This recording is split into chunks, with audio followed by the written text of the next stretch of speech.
Saudi అరేబియాలో 3 రోజుల కిందట జరిగిన ఘోరమైన అగ్ని ప్రమాదం, ఘోరమైన యాక్సిడెంట్లో 46 మంది చనిపోతే అందులో 42 మంది మన తెలంగాణకు సంబంధించి, మన హైదరాబాద్కి సంబంధించిన సోదరులు సోదరిమణులు, అందులో పిల్లలు కూడా ఉండడం అందరినీ కూడా శోక సముద్రంలో ముంచేసిన ఒక బాధాకరమైన పరిస్థితి. ఇవాళ ఒకటే కుటుంబంలో ఇక్కడ ముషీరాబాద్ నియోజకవర్గం అడిక్మెట్లో ఒకటే కుటుంబంలోని 18 మంది సోదరులు, షేక్ నసీరుద్దీన్ గారి కుటుంబ సభ్యులు, అందులో దాదాపు 9 మంది చిన్నపిల్లలు అందరూ కూడా మరణించడం అనేది ఎవరు కూడా తీర్చలేనంత పెద్ద దుఃఖం ఇవాళ ఆ కుటుంబానికి వచ్చింది. అందుకే వారికి కొంత ధైర్యం చెప్పడానికి వారితో పాటు తెలంగాణ సమాజం మొత్తం కూడా ఉన్నది. మేమందరం కూడా మీ బాధలో మేము కూడా ఉన్నాం, మీ బాధను మేము కూడా అనుభవిస్తున్నామని వారికి చెప్పడానికి, అట్లాగే వారి కుటుంబ సభ్యులు ఎవరైతే ఇవాళ సౌదీ అరేబియా పోయారో వారికి బాసటగా నిలబడడానికి మా బృందం కూడా ఒకటి సౌదీ అరేబియా పోయింది. మా పెద్దలు మాజీ ఉప ముఖ్యమంత్రి మహమూద్ అలీ గారి కుమారుడు ఆజం అలీ గారు, అట్లాగే మా ఫార్మర్ వక్ఫ్ బోర్డు చైర్మన్ మసియుల్లా ఖాన్ గారు, వారితో పాటు మిగతా మిత్రుల బృందం కూడా సౌదీ అరేబియాలో అక్కడ అధికారులతో, అట్లాగే ఈ దివంగతులైన వారి కుటుంబ సభ్యులతో కలిసి పనిచేసి వారికి ఆఖరి క్షణాల్లో వారికి అండగా నిలబడడానికి, ఏమైనా కొంత సాయం చేయడానికి అక్కడికి మా బృందం కూడా పోయింది. ఇవాళ వారి కుటుంబ సభ్యుల్ని ఇక్కడ పరామర్శించి వారికి ఏ రకమైన సహాయం కావాలి అన్న మా స్థానిక నాయకత్వం, మా ముఠా గోపాల్, మా ఎమ్మెల్యే గారు, అట్లాగే మా పెద్దలు మహమూద్ అలీ గారు, మా శ్రీనివాస్ యాదవ్ గారు, మేమందరం కూడా మీకు అండగా ఉన్నాము. మేమందరం కూడా మీకు అండగా నిలబడతాము. భవిష్యత్తులో కూడా, ఈ రోజే కాదు భవిష్యత్తులో కూడా మీకు ఏ అవసరం ఉన్నా కూడా పార్టీ ఉంటుంది. కేసీఆర్ గారు మమ్మల్ని అందరినీ పంపించారు మీ దగ్గరికి అని చెప్పి ఈరోజు వారి దగ్గరికి రావడం జరిగింది. వారు చెప్పింది ఒకటే, అన్న ఈ దుఃఖ సమయంలో మా కోసం ప్రార్థనలు చేయండి. ఈ శుక్రవారం అన్ని మసీదులలో కూడా ఆ చనిపోయిన వారి కోసం వారికి ఆత్మ శాంతించాలని చెప్పి ప్రార్థించండి అని మాత్రమే అడిగారు, మమ్మల్ని ఏమీ అడగలేదు.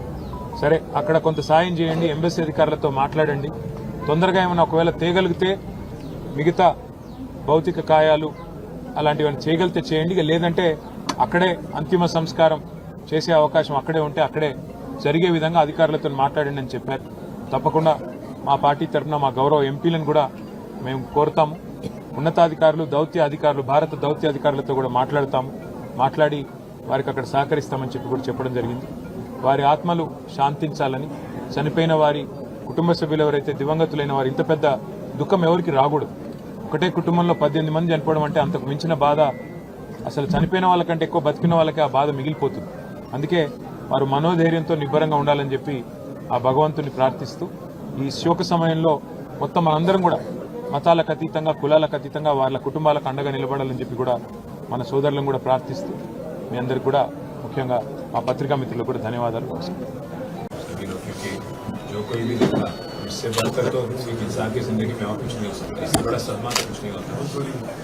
सब आपके घर में शामिल थे और केसीआर साहब भी बहुत दर्द और बहुत दुख महसूस करे और उन्होंने भी आपसे कहने को सबको उम्मीद हो जाए केसीआर साहब हमसे कुछ नहीं अगर हो सकता, आपके लिए क्या करना, क्या बोलना, कोई भी चीज़ सुनना चाहिए। बहुत बड़ी बात है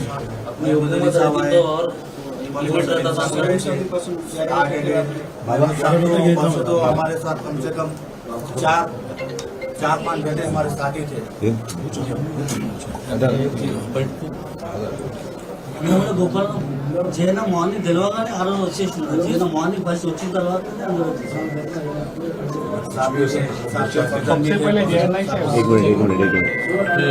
कोई भी मदद चाहिए यहाँ पे भी, कुछ भी हमारे देश में रहेंगे आपकी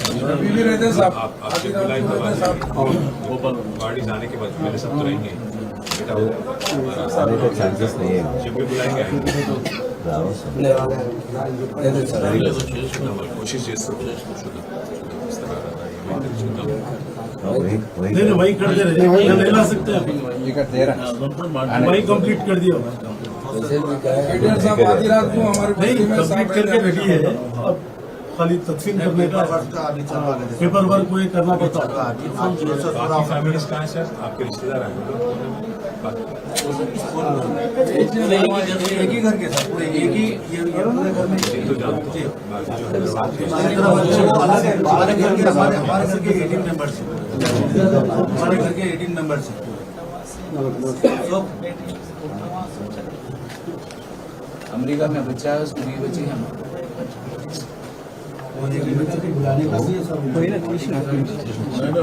निकला कर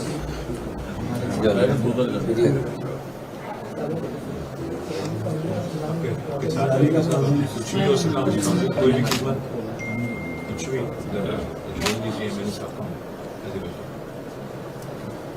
मेरी सॉरी